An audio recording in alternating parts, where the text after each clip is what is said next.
He's tethered to this place. But not the actual place, right? The Ushabti can leave the pyramid and still serve its prisonary function, as we saw last episode and right here on the previously awnings. Opening an episode on falling water. Now I just have to pee, Moon Knight. Is an out-of-nowhere need to urinate really how you want to start your episode? Is it? It's all your fault. Episode, and really the series as a whole, deals with abuse on a level I rarely see in a streaming franchise meant for the masses, especially ones revolving around superheroes. That also poses a problem sometimes since there's a lot of cutting between biting moments such as this and pow-powing the bad guys, straight up murder, or in this case, screaming Egyptian deities that look like hippos. However, even if Moon Knight doesn't always land the thematic punch, I like how hard it's trying. That's worth a sin-off.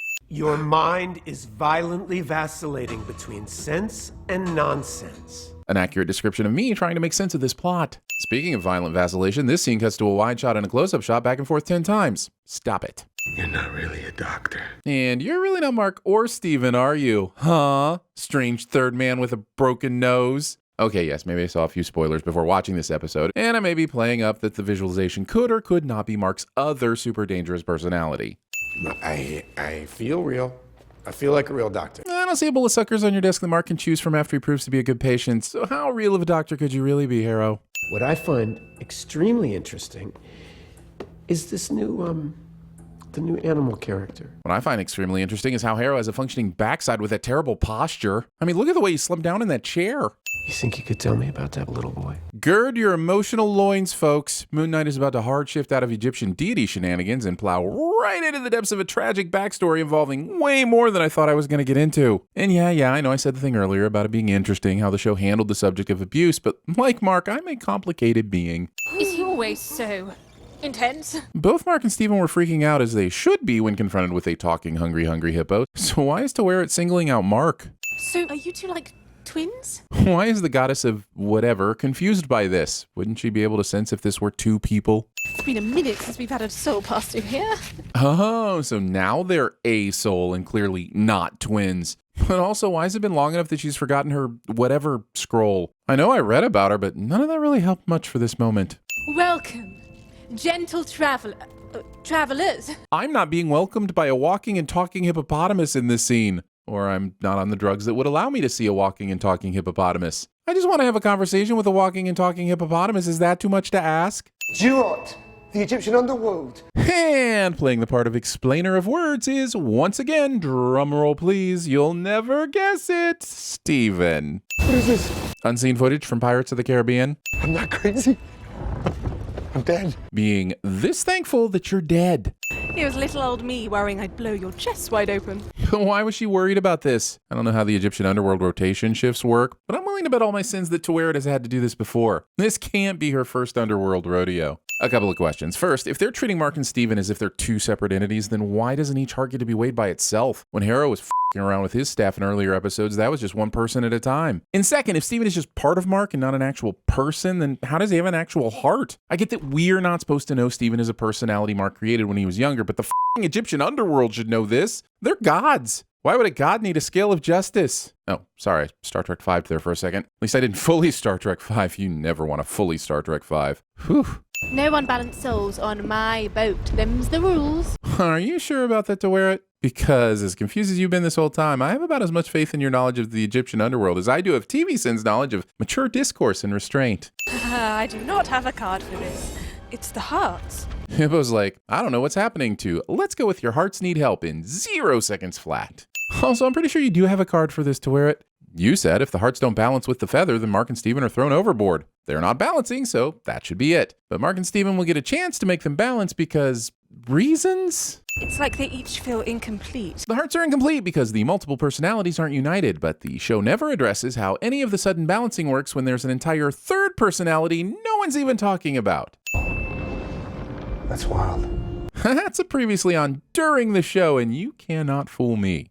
Just a creepy calf filled with dead bodies. Shortening the word cafe to calf. Also, for all of you that think The Walking Dead's biggest issue is that it's boring, Moon Knight gives you an alternative with The Sitting Dead, and honestly, feels about the same. Dubai. No, Mark. Dubai is the most populous city in the United Arab Emirates. That is a person. This is all your fault! I would hope that all the adults in this room realized that the mother needed some help to process the grief of her dead son, but nope. The show wanted us to know that this entire situation is a massive asshole to Mark, so it placed a massive bowl of apples on the table. Before, they were having to walk down the hallway and open doors to get to each memory, but now Mark can just tackle Steven into another memory, and blah, blah, blah, these are memories, none of this is real, etc. But the episode sets up some pretty clear guidelines on how Mark and Steven can navigate this terrain, and then just throws it out the window when it needs to. I am the god Khonshu. I know Mark is dealing with a lot of stuff at this moment, but I still want to point out that he accepts this is an actual Egyptian god talking to him way too quickly. You are a worthy candidate to serve me during this time. Khonshu is really starting to feel like a discount Jigsaw the more we learn about his origins with Mark. Do you swear to protect the travelers of the night? Khonshu says travelers and not shadows, but I'm still going to issue a scene does not contain Alison Pill singing Pat Benatar sin. Because honestly, now that Star Trek Picard has put that in our lives, really should be in every TV show for all the rest of time. Also, what does that mean exactly? Are people only eligible for protection while traveling and only at night? Why is there never any time to talk about the fine print? Rise and live again as my fist of vengeance, as my Moon Knight. Roll series commercials.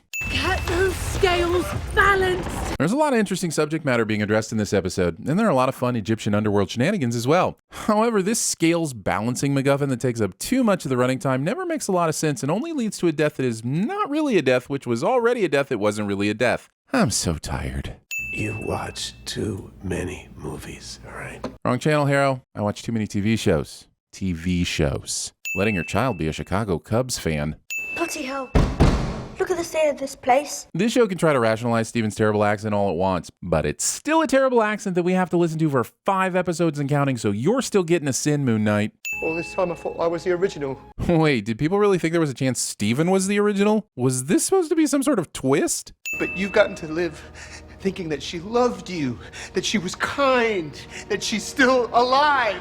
Trying to wrap my head around the logistics for all of this to unfold is making me feel like I've lost my mind. So Steven is a personality that Mark created to escape his horrible abusive life. And at some point after Mark became Moon Knight, the Steven personality was able to take control for the majority of the time. Fine. But he was able to get a job in an apartment as Steven? How did he even have the correct paperwork and identification for Steven Grant to get all these things accomplished? Steven Grant doesn't exist and doesn't have a social security number. How would any of this work? She's alive. I speak to her every day. So it's not just that Mark made Steven, but Steven is also mentally designed to never experience confusion about why someone doesn't talk back to them on the phone. Got it. I'll just file this with things that the mind can do that are scary as which is right beside things a show won't explore more in order to avoid having to explain itself.